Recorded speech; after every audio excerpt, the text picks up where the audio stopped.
Shall we get going? Go on, let's give it a go. Right, I'd like to say good morning, good day, or good afternoon, depending on where you are in the world. I'd like to thank you all for attending our three-part webinar today. My name's Henry Kent. I'm a senior financial advisor here at Holborn Assets in Spain. And I'm joined today here with the lovely Lisa Sadleir. Lisa is the author of Moving to Spain with Children book. And what I've done, I've asked her what steps are needed for a successful move to Spain. And that's what we'll be covering today. So lovely to have you here, Lisa. Let's go. So Lisa, what is step one that you would say? Prior to Brexit, because obviously since Brexit has happened, a lot has changed for British passports holders. Okay. Prior to Brexit, I would have said your location, deciding your location was the first step to a successful move. However, that's changed now. Yeah. And it's definitely got to be visas and residency. There's been some massive changes. Now as we're non-European, even though I live in Spain, I've been living here for 30 years and helped many families move over here. Basically now we're non-Europeans. So even we're all right now because we've already got our residency, but for families and individuals, retirees moving over, your first step is you've got to find what type of visa is best for you. Okay, great. What other types of visas? The most popular, and if it's okay to say like the easiest visas to go for, are both the non-lucrative visa, that pops up which is also known as the retirement visa, and the golden visa. The main difference being with the golden visa, the easiest way to get that is to invest 500,000 in property in Spain. It does seem like a lot of money, and for some people, obviously, it's out of the reach. But what I'm doing with lots of families. Apologies. Golf buggies going past in the background. We're live. And with lots of families, what they're doing is they're moving over, and then they'll say they'll purchase a family home for say 350, 400,000, and then use 100,000, 150,000 to buy a rental property to have as an investment, because the golden visa is a lot more flexible. On the other hand, we've got the non-lucrative visa, which basically doesn't allow you to work in Spain. And there's been lots of talks on forums and group chats and everything like that. If you are applying for your non-lucrative visa in the UK, if you mention that you are going to work in any means, there's a 99.9% chance that your application will be rejected. Oh, wow. And the other thing with the non-lucrative visa as well, because you need to be in Spain for a minimum of 6 months of the year, you have to become tax resident in Spain. They're two really, really important points that I think not many people have had 100% clear. And I'd like to say that today because that's the case. With the non-lucrative visa as well, when, again, with having helped many people move over already and we do relocation packages, when I inquired about the cost of applying for a non-lucrative visa, I was quoted by several lawyers, it'd be between 3,000 and 5,000 euros for a family, say 2 adults and 2 or 3 children. So it's a lot of money. So with the visa, if you've got a complicated case, and you need support, obviously an immigration lawyer is the best step forwards. However, there are lots of people applying for this visa on their own because it's not complicated. If you tick all the boxes, it's just a matter of following a procedure, and you can do that yourself, and that then makes it a lot more affordable.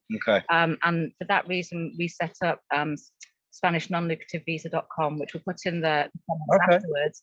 And that with that guide, people can follow the steps and do the application themselves, which will save them a lot of money. So essentially, it's a box ticking. If you fit in the box, yes, it's easy. But if you fall outside of a box, then it can become complicated. And then if you are going to pursue it, you will need the help of a specialist lawyer.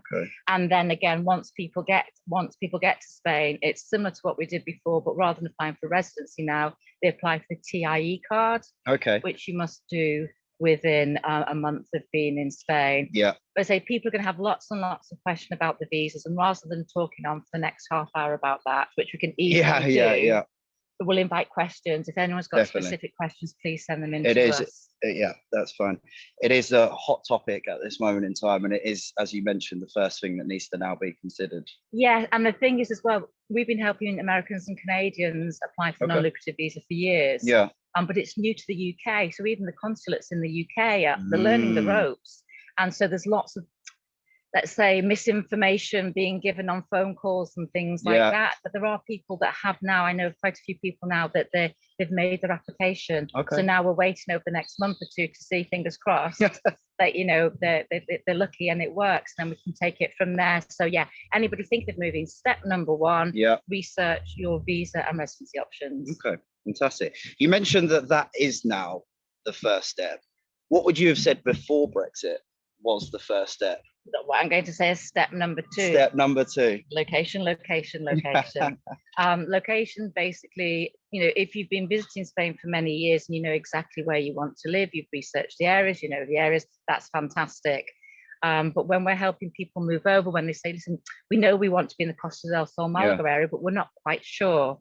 We draw up what we ask them to draw up, what we say are must-haves, like-to-haves, and budget. Okay. Basically, what we say is, like, for example, if you've got children, the first thing we say is education. You've got to look into the schooling first, which is something we'll talk about a little bit later. You've got to look at the amenities that you want close by, the type of property you want to have, how close do you want to be to the airport? Are you looking for a busy coastal life? Or do you rather like to step back to somewhere like this? You know, are we 10, 15 minutes, if that, from the coast? And you're in beautiful green surroundings. So we know the Costa del Sol fantastically well.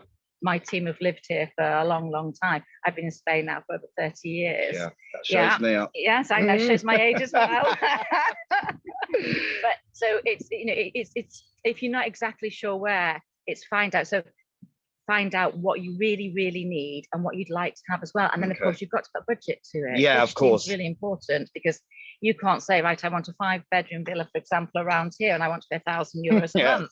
It has to be realistic, doesn't it? It's got to be realistic. So, and what to do as well is don't be pushed over your budget. It's very easy to go, oh my God, that place is amazing. It's $1,000 more than what we wanted to spend, because that can cause problems in the long run.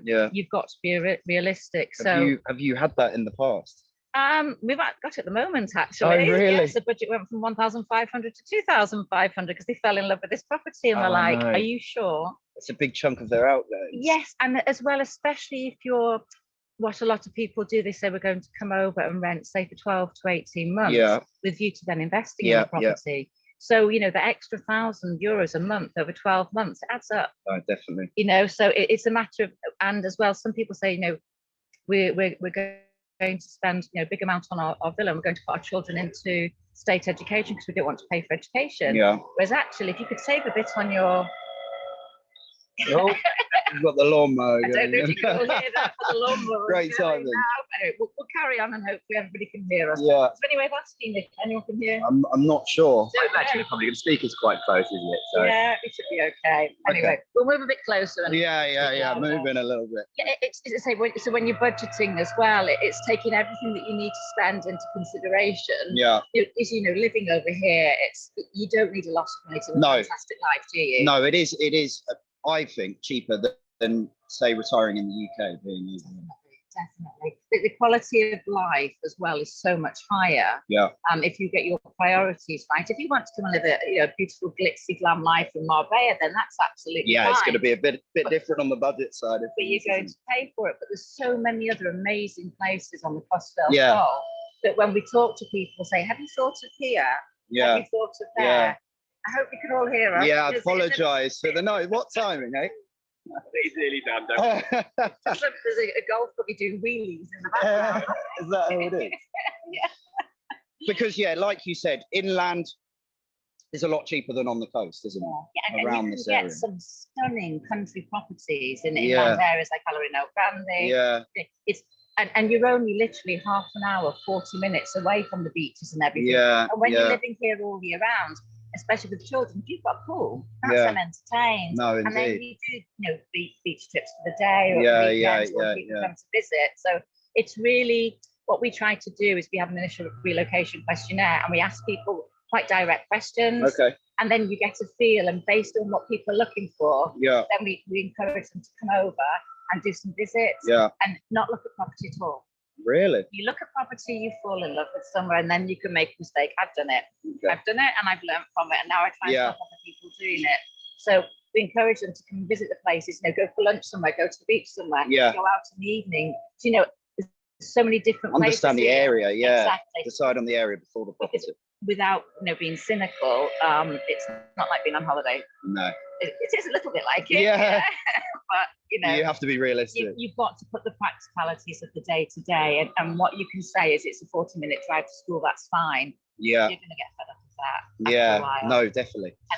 And I think as well, there's lots of people as well that maybe work abroad, don't work here in Spain, and they think that an hour and a half to the airport's fine. Again, when you do that regularly, no, and then it gets busy. So it's all things like that. So it's fully understanding what you're looking for, the questions to ask, and where to look for it. Fantastic. That leads on nicely, speaking about education and schools, to our step 3. What would you say step 3 is? Well, obviously this only applies for families with children, but if you do have school-aged children, deciding what kind of education you want can gear you towards which areas you should be looking at living. The state school, my children went through state school until age 12, and we absolutely loved it. It was fantastic. They integrated so well. They're completely bilingual. But some children don't necessarily adapt to be fully immersed in Spanish. And I don't recommend any schools at all. No. I let people decide themselves. I tell them the type of questions they should be asking, the things they should be looking for, because at the end of the day, as a parent, we understand our children. We know what they can thrive in, what they will suffer in. And so we've had 13, 14-year-olds been thrown into fully state Spanish education. They've loved it and they've done really well. Yet there's others that they can't cope with that change. No. So it's a matter of parents, talking about it, knowing their children. And the main decision really is whether you go for the state Spanish or we go for the international options as well, because here in Malaga, we've got so many amazing schools. Yeah, I know there are all different languages. So you've got the choice of basically studying in your own language or in the Spanish. And one thing I would say as well, if you do put your children into the international schools, don't think that they won't learn Spanish. Many parents say, I want them to go to the States school because I want them to be fluent in Spanish. In lots of the schools in this area, I know it's different in different parts of Spain, but in lots of the schools in Malaga and Costa del Sol area, there are a small percentage of British children. There are lots of Spanish, and when they're in the patio, in the playground, the predominant language is Spanish. Exactly. And children are sponges. Yeah, of course. They pick it up a lot quicker, don't they? So really, we're deciding, and especially if you're a transient family and you go to different countries and you're moving your children from school to school, you may well want to stick, for example, to the British curriculum. So you want to find a school with the British curriculum. My children, for example, go to an international bilingual school where they're taught half in Spanish, half in English, but they follow the Spanish curriculum. But because they were in Spanish state school up until age 12, but once they got to secondary, I wanted them to actually be educated in Spanish as well, because speaking Spanish isn't the same as being able to do important subjects in Spanish. So I say not one size fits all. No. So it's a matter of understanding the options available to you and what's best for your children, and asking questions and asking for help. And the final note on that one as well, I always mention this budget as well. Yeah, of course. Because, factor it into the whole budget. You don't need to think, oh, it's too expensive. Just compared to the UK, private schools here are a lot cheaper. Oh, are they? They're quite a lot cheaper, yeah. In some schools in the UK, I believe it's about 10,000 a term. Yeah, it can be. Whereas here it's 10,000 a year, depending on the age of the child. And obviously all private schools, when you contact them, they will tell you their prices. So when you're doing your whole budget for moving, your rental budgets and everything like that, then basically throw the education in if you've got school-aged children. That's good to know. Obviously, you've been here for how long did you say you've been? Yeah, we've been here for almost 30 years now. Wow. Yes, we've travelled around different places. We spent 7 years in the Canary Islands in Fuerteventura, and the children were actually born in Fuerteventura, so they've never actually lived in the UK. Oh, wow. So, but we've always spoken English at home, and we've lived in different parts of Spain, and we never say never, but we can't imagine living anywhere else. No, it's a fantastic place to live, isn't it? Lifestyle here is number one. People move for lifestyle, I think. And what I don't want people to think is just because the visa situation's got more difficult, that it's not going to be possible for you to do it. And I think it's really important that if you want, we've been speaking to so many people that have been on hold now for a couple of years with Brexit and with COVID, and they're still desperate to come over here. Some people have said we can't do it. It's out of the question now. But it might be easier than you think. And so I would encourage people that think they can't do it for whatever reason to contact us and to ask us, tell us their situation, and we can help assess them, can't we? Yeah, definitely. I was going to ask, how long did it take you before you learned Spanish then? Ooh, I actually did Spanish at O level. Oh, did you? Yes, that's when the dinosaurs were around. Yeah, but actually I didn't fail it, but I got the lowest grade possible. I do remember that in my Spanish oral exam, and they said, can you describe this picture? And I could say, the cat is black. And that was it. And I was just like, oh. But again, this is, isn't it step number 4, I think? Step number 4. Yeah, if you can, really try to learn the lingo. It makes such a difference living over here in Spain. You integrate incredibly so, and the Spanish are in general very welcoming, wouldn't you say so? Yeah. You don't need to be fluent. Don't worry about all your grammars and your prepositions and your this, that, the other. Just learn some phrases, learn some expressions. Children are incredible. The children pick it up quicker than we do. But as I say, it's something that, again, that I mentioned in the book. In my quite harsh opinion, too many people move over and don't try and make the effort. They can't do it. But you can if you try. You don't necessarily have to become fluent, but learn some expressions. No, definitely. And learn to speak to people. And with the Spanish, they're really good. That if you try, think. Have you tried? I have tried. It's difficult where I'm based in Portuguese, right? Or just outside, because I've tried to speak and practice my Spanish, but they reply to me in English because my Spanish is so bad. But I have picked up phrases and various bits, but I can't say I'm fluent. But I do think as well, because it's a very tourist area, exactly. Isn't it, as well? If you've got your local bar, your local village, and things like that, then lots of them don't speak English. However, English, I think, is still the most international language. But if you go to your local shops and everything like that, if you keep insisting, then and if you are as well planning your move to Spain as well now, a really good way of learning is to take Skype classes. Well, I say Skype, that's old fashioned, isn't it now? Online video classes or Zoom calls. Because basically this is something that became new a few years ago. And the beauty of having an online tutor is that you can start it before you leave the UK. And when you move over, you can carry on with that same tutor as you're integrating in. Because what a lot of people struggled with before, they'd start Spanish classes like in a local community centre or whatever, and then they'd have to stop whilst they're doing all the move, or this happened, and then when they came over here trying to find the same teacher again, and then they felt like they were repeating, or it was conflicting. So if you can start online video Spanish classes, it's fantastic. And you can do it with the children as well. It's much more flexible, and you can do it from anywhere in the world. So that's something that I'd strongly recommend. Definitely recommend. If you can do it. Okay. That's good. Then the 5th and final step. I think that's over to you. That's over to me. It's get your finances in order. Yes, definitely. That is an important part, because you mentioned budget. Yes. That is an important aspect. So it's essential to get your affairs in order before moving. Yes. Or at least understand what your outgoings are going to look like and everything along them lines. And I think as well, particularly now with the non-lucrative and the if you're pensioners and retirees, that's probably one of the most important stages, isn't it? Important things for them to do as well, because you've taught me there's so many things that you can do with a pension, which I still don't fully understand. But you do your magic with that, don't you? There are many differences between the UK and Spain, so it is important to have a financial review before, so you're aware of what them changes will be, and you can then put the steps in order for when you do make the move, that your options in there are available to you. But then that's what we'll go into our 3rd and final one. So I won't go into too much detail on the financial side of things now. But I think it's important to mention it, because you say it's all part of the planning. A successful move to Spain involves a lot of research and good planning. I'm not talking massive spreadsheets, although there are lots of people that do the spreadsheets. We do spreadsheets for people as well. But as you say, it's just research, and think about the things you need to ask about. And especially, again, going back to the visas, timing is essential. So timings of applications, timings of movements of monies. Timing, it's all, at the end of the day, it's all a big process that we have to fit in together. And if you get the steps in the right order and you do them at the right time, hopefully it'll Should be be a fantastic. smooth and You'll be easy over here with us process. soon. With this view. Yeah, and the sunshine. Yeah, We're under a exactly. brolly because it's hot. It is very hot today, very hot today. Well, I think that's all of the steps covered there. Yeah, as you know, as we said, we could sit here and talk for hours Yeah. and hours and hours, but we don't want to take up everyone's time. What we want to do is encourage you to send your questions in to us.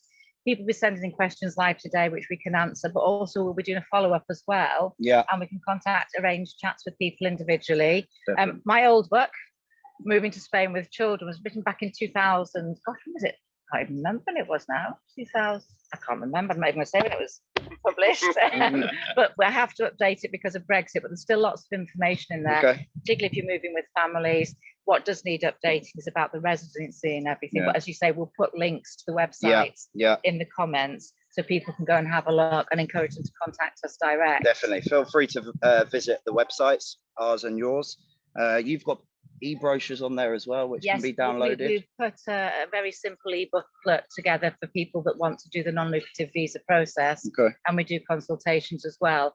And if you're moving to the Malaga area and the Costa del Sol, we have full packages and we take care of everything and make it a lot easier. Perfect. Fantastic. Okay. I'm not sure if we can see the questions. Yeah, let's have a look on here. So the first one from Lisa Carr. Me and my hubby are going to retire there, but our children will be 18 and 21 when we go. So we'll be wanting to work. Where do we fall in the visa status? Is that a... Yeah, as we said before, it's complicated. If you want to drop us an email, maybe better. But my initial reaction is, if you go for the retirement visa, you'll all have to apply. Because an 18-year-old's classed as an adult, so you'd be having 4 applicants, unless actually I might be wrong. You need to speak to Javier. Okay, well, we can follow up. We'll look into that. But basically, if you come over on the non-lucrative visa, they can't work. The only option for that is the with the golden visa. But obviously, that's the investment of 500,000 in property. Because with the golden visa, you are entitled to work and you're entitled to be a tax resident wherever you like. Okay, so that does. So I'll look into the age. I have to double check that, because I know once they're 18, we have to do the criminal checks and everything. But I think they still can come as dependents. But I'll chase that up. We'll revert back on that one. Another question: how my husband should start his residency process if I'm an EU resident, Polish, and I'm going to settle in Spain soon. When will it be possible to travel? When will it be possible to travel is how long is a piece of string? We're all sat waiting for these days. I've got my poor mum, hasn't been over and hasn't seen my children for 18 months. Yeah. And she's got a flight. It's about the 4th one she's booked. When's that for? 17th of June. Oh. So it's looking like June, isn't it? It is. We don't know, and we can't say. And if we say a date, we're just spouting it. But it is looking good. They're starting to get quick with the vaccines over here now. Yeah. Cases are, especially in this area, pretty minimal. Yeah, they are. In some more northern parts of Spain, I believe they're still a bit higher, but I'm trying not to look at it too much now because it's been going on for so long. But what you have to do is don't take any action until it's published officially.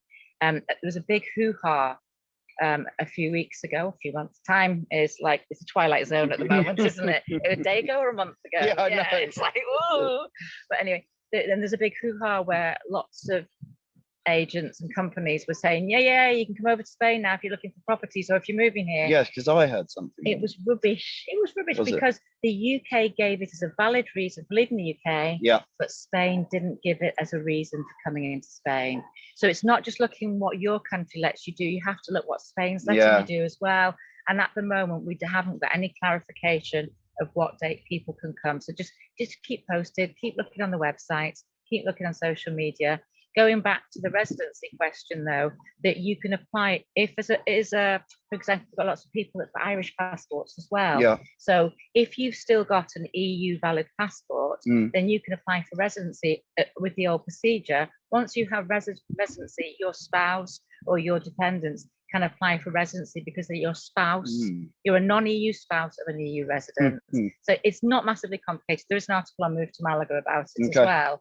And you can do the process with a little bit of assistance or even yourself or with the help of an immigration lawyer. So if you're an EU passport holder with a non-EU spouse, You apply for residency first, Mm. and then as soon as you get residency, apply for the residency for your spouse. Okay. And it's a simpler process and nowhere near as expensive as the non-lucrative visa. Yeah. No, of course. Okay. Fantastic. Okay. Lovely. Well, I'd like to thank you very much, Lisa, for Thank joining you. me I hope today. I didn't waffle too much. No, you've been perfect. You've been fantastic. I hope we've covered everything. And yeah, I'd like to thank everyone for attending, and we'll be sending out the invites for the next one next week. Thank you very much. Bye-bye. Bye.